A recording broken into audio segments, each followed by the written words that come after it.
మాజీ ముఖ్యమంత్రి వైఎస్ జగన్ భద్రతపై నీళ్లి నీడలు కమ్ముకున్నాయి. జెడ్+ భద్రతను కల్పించాల్సిన రాష్ట్ర ప్రభుత్వం నిర్లక్ష్యంగా వ్యవహరిస్తోంది. హైకోర్టు ఎన్నిసార్లు ఆగ్రహాన్ని వ్యక్తం చేసినా చంద్రబాబు సర్కార్ పెడచెవిన పెడుతూనే ఉంది. తాజాగా జగన్ గుంటూరు పర్యటనలోనూ ప్రభుత్వ వైఫల్యం మరోసారి స్పష్టంగా కనిపించింది. అసలు కూటమి సర్కార్ ఎందుకింత నిర్లక్ష్యంగా వ్యవహరిస్తోందో వాచ్ ది స్టోరీ. ఒకసారి కాదు, రెండు సార్లు కాదు, చంద్రబాబు ప్రభుత్వం పదే పదే బాధ్యతారహిత్యంగా వ్యవహరిస్తోంది. ప్రతిపక్ష నేత భద్రతను గాలికొదిలేసి తమకేమీ పట్టదన్నట్లుగా అత్యంత నిర్లక్ష్యంగా ఉంటోంది. గతంలో అనేక సార్లు హైకోర్టు ఆగ్రహం వ్యక్తం చేసినా ప్రభుత్వంలో మార్పు లేదు. కోర్టు ఆదేశాలంటే పోలీసు శాఖకు అసలు లెక్కే లేదు.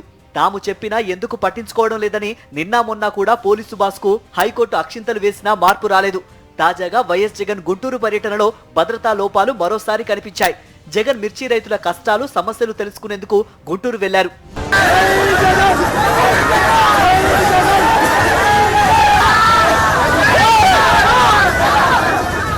మాజీ ముఖ్యమంత్రి జగన్ కు జెడ్+ భద్రత కల్పించాలి, కానీ ఒక కానిస్టేబుల్ కూడా మార్కెట్ యార్డ్ దగ్గర ప్రభుత్వం ఏర్పాటు చేయలేదు. జగన్ తాడేపల్లి నివాసం నుంచి బయలుదేరి గుంటూరు వెళ్లే వరకు మార్గ మధ్యలో కూడా ఒక్క కాకి కూడా కనిపించలేదు. హైవే దిగి మార్కెట్ యార్డుకు వెళ్లేంత వరకు దాదాపు 2 కిలోమీటర్ల మేర జనం సముద్రంలా కనిపించారు. జగన్ రాక కోసం ఎదురు చూస్తున్న జనం ఒక్కసారిగా ఆయన కారుపైకి దూసుకువచ్చారు. దీంతో జగన్ కాన్వాయ్ ముందుకు కదలటం బాగా కష్టమైంది. కాన్వాయ్ కు దారి కల్పించాల్సిన రోపు పార్టీ పత్తా లేదు. కనీసం పోలీసులైనా కాన్వాయ్ ముందు ఉండి రూట్ క్లియర్ చేయాల్సింది, అది చేయలేదు. దీంతో వైఎస్ఆర్సీపీ కార్యకర్తలు, నాయకులే మార్గాన్ని క్లియర్ చేసుకుంటూ జగన్ కారును ముందుకు తీసుకెళ్లారు. మిర్చి యార్డు లోపల ఒక్క కానిస్టేబుల్ ని కూడా నియమించలేదు. దీంతో జనం పెద్ద సంఖ్యలో వచ్చి మీద పట్టడంతో కంట్రోల్ చేయడం కష్టంగా మారింది. రైతులతో మాట్లాడే సమయంలో కూడా తోపులాట జరిగింది. చివరికి విలేకరులతో మాట్లాడేందుకు జగన్ బయటకు వస్తే అక్కడా పోలీసులు పట్టించుకోలేదు. యార్డు ఎదురుగా విలేకరుల సమావేశం ఏర్పాటు చేసిన ప్రాంతంలో రోడ్డు మీద కొంతమంది పోలీసులున్నారు.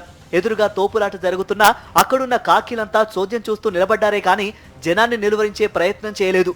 దీనిపై వైఎస్ జగన్ కూడా తీవ్ర ఆగ్రహం వ్యక్తం చేశారు. ఇలాంటి పరిస్థితి మీకు తలెత్తితే ఎలా ఉంటుందో అర్థం చేసుకోమంటూ ఆయన చంద్రబాబుపై ఫైర్ అయ్యారు.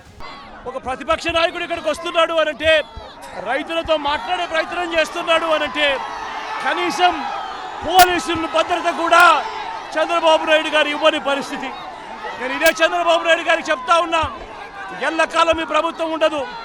రేపొద్దున ప్రతిపక్షంలో మీరు కూర్చున్నప్పుడు ఇదే మాదిరిగా పోలీసు భద్రత మేము తీసేస్తే ఎలా ఉంటుందో ఒక్కసారి ఆలోచన చేసుకో చంద్రబాబు. నువ్వు చేస్తా ఉన్నది కరెక్టా కాదా అన్నది కూడా ఒకసారి ఆలోచన చేసుకోమని చంద్రబాబు నాయుడు గారికి ఈ సందర్భంగా గట్టిగా చెప్తా ఉన్నాం, విజ్ఞప్తి చేస్తూ. జగన్ కు వస్తున్న ఆదరణ చూసి ఓర్వలేకే చంద్రబాబు సర్కార్ ఇలా వ్యవహరిస్తోందన్న విమర్శలు వినిపిస్తున్నాయి. మంగళవారం విజయవాడ జైలులో ఉన్న వల్లభనేని వంశీని కలిసేందుకు వెళ్లినప్పుడు కూడా జనం భారీగా తరలివచ్చారు. జగన్ తో కరచాలనం చేసేందుకు ఎగబడ్డారు. ఆ జనాన్ని చూసిన తర్వాత చంద్రబాబు, లోకేష్లకు ముచ్చెమటలు పట్టాయి. అధికారం కోల్పోయినా జగన్ పై జనానికి ఉన్న అభిమానాన్ని చూసి వారు కుట్రలకు తెరతీశారు. అందులో భాగంగానే బుధవారం జగన్ గుంటూరు పర్యటనకు భద్రత కల్పించకుండా ఆ కార్యక్రమాన్ని ఫెయిల్ చేసేందుకు ప్రయత్నించారు.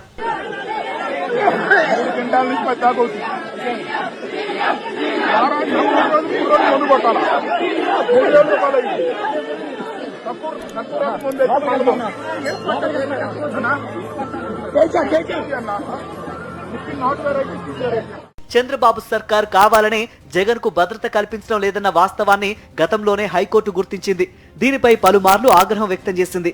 గత జూలైలో వినుకొండలో టీడీపీ గూండాల దాడిలో చనిపోయిన రషీద్ కుటుంబాన్ని పరామర్శించడానికి జగన్ వెళ్తున్న సమయంలో కూడా పూర్తిగా పాడుబడిపోయిన డొక్కు కారును కేటాయించడంపై హైకోర్టు ఆగ్రహం వ్యక్తం చేసింది.